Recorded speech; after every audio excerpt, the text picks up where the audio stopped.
Hi, I'm Yixin from University of Michigan.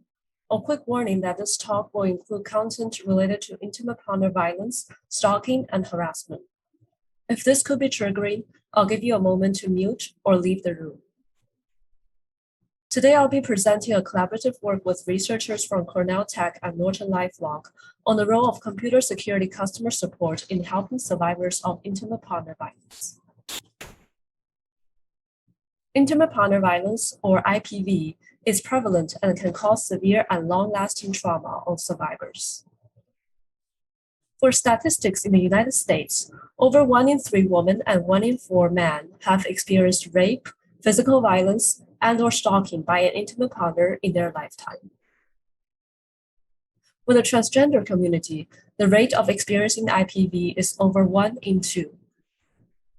Our research was motivated by how technology could be weaponized to facilitate IPV. An abuser can hack a survivor's accounts or devices, bomb the survivor with harmful messages, do public shaming through revenge porn, among other attack mechanisms. Spyware has played a prominent role in IPV, such as in this example, when the abuser can see details of the survivor's nearby environment through remote camera access. In Norton LifeLock's 2020 survey, 10% of respondents reported using an app to monitor their intimate partner's messages, phone calls, emails, or photos. We identified computer security customer support as a new and promising avenue for helping IPV survivors, since professionals that regularly help IPV survivors, such as social workers and lawyers, reported having insufficient tech expertise and best practices to deal with tech-enabled IPV.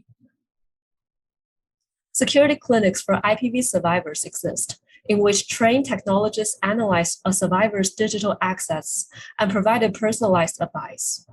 However, these clinics are currently limited to respective geolocations and are still navigating challenges in remote operations. By contrast, computer security support agents have training and expertise on products crucial to IPV survivors, such as antivirus software that can cache spyware. Additionally, these support agents often deal with help requests from various issues beyond products, such as scam and ransomware. However, helping IPV survivors requires extra caution and care, since this population has unique threat models and challenges in taking action to protect themselves. Inappropriate responses may traumatize survivors or even escalate the violence as the abuser seeks to regain control. Our research sought to answer what are the opportunities and challenges for computer security customer support to help IPV survivors. To answer the question, we conducted a preliminary qualitative analysis of support chat records, followed by focus groups with IPV professionals and support practitioners. The chat analysis sought to understand if support agents receive IPV cases and how they handle these cases, whereas the focus groups aim to draw actionable recommendations that both cater to the needs of IPV survivors and consider the real-world constraints of customer support.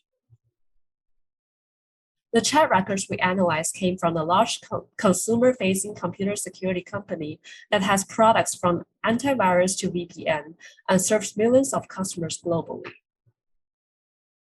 We found that support agents do receive help requests from IPV survivors, but they did not seem to be sufficiently prepared, as they typically focus on tech issues and do not always show empathy to survivors' risk and trauma.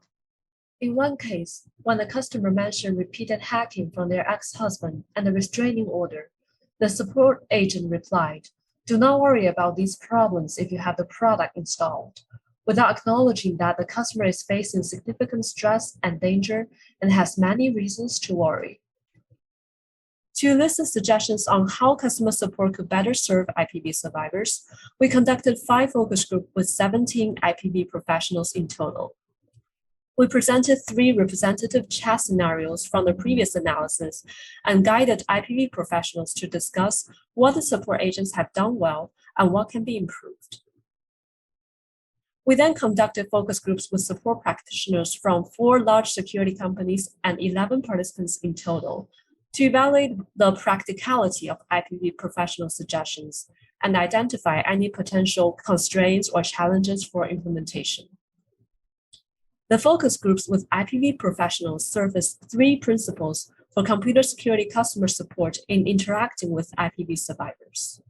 First, acknowledge the limits of security software is important, since overpromising what the product can do may traumatize or mislead survivors. While support agents are usually expected to advocate for the company's products, in this case, security software cannot fully protect IPv survivors as they navigate many social and legal challenges. For example, the survivor may still live with their abuser, who can then physically access and control their devices. On a scenario where the support agent said, "Do not worry if the product is installed," an attorney stressed that the agent should instead listen to the survivor and be honest about what the product can or cannot do. A counselor added that the agent should use languages such as, "This is scary," or "It sounds like you're having a really hard time," to show that they understand and empathize the survivor's situation. Support agents could provide survivors with critical tech safety advice and resources, but doing this requires caution and boundaries. IPv survivors can benefit from tech safety resources, but they also face risks of escalated violence from the abuser for routine privacy protections, such as changing passwords or turning off location tracking. Advice with caution means that agents should have a safety check-in. For example, asking, "Do you worry that somebody might be listening to or recording our conversation?" And if it's not safe, offer to reconnect on a safer line and let the customer decide whether they want to do that. Advice with boundaries means that agents should know their expertise lies in tech issues but not beyond. Examples of out-of-scope advice include comprehensive IPv-related counseling, how to maintain physical safety in escaping from the abuser, and legal advice. Conversations about the out-of-scope topics should be redirected to external resources and experts who are systematically trained for these topics. Example places for referrals include hotlines and advocacy groups for IPv survivors, womenslaw.org as an example for legal resource, and National Suicide Prevention Lifeline if the survivor discloses suicidal thoughts. Some support practitioners mention they are doing external referrals already to some extent, such as directing scam victims to government agencies. So the procedure and infrastructure are in place, and the next step is to expand the repository to include IPv-related resources. IPv professionals also noted that support agents should let the survivor decide whether or how to use the referred resources and avoid harmful labeling. For example, a counselor said the support agent should avoid calling the customer a survivor of domestic violence. Instead, use the language the customer uses and let the customer call it in whatever ways they want. We concluded our research with 3 recommendations for computer security companies to better address tech-enabled IPv through customer support and beyond.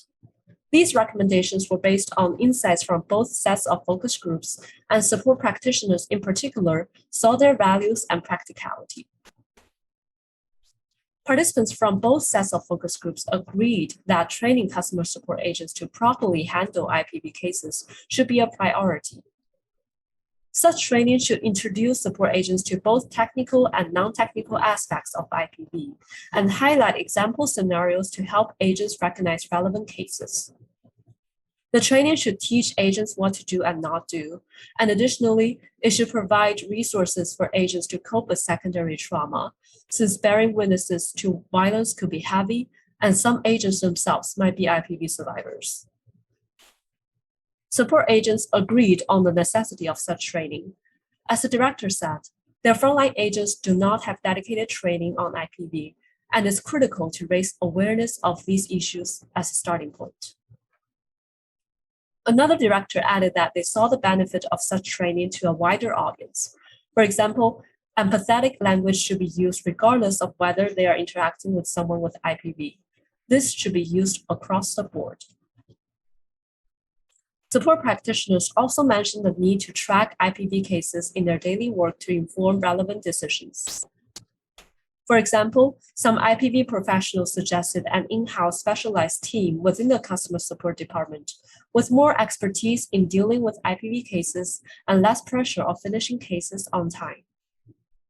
To this, a director responded that the company's founder might be genuinely interested, but they also need to balance the idea with business needs, particularly by understanding if there are enough IPv cases to justify the cost and logistics of setting up the team. Third, IPv professionals and support practitioners joining forces with each other creates numerous benefits. A great example is the Coalition Against Stalkerware founded in 2019, which united organizations that support IPv survivors, digital rights advocacy groups, and several IT security companies. An enduring partnership provides a learning pathway for both parties to benefit from each other's complementary strengths. We further see the opportunity of such partnership leading to remote security clinics for IPv survivors at scale, where support agents can help with technical issues and provide basic tech safety tips, and IPv professionals can focus on non-technical issues and in-depth safety planning. Here's a summary of key takeaways, and please refer to our paper for more details and check the research team's other work at ipvtechresearch.org. Please reach out if you'd like to talk more or discuss collaboration. Thank you.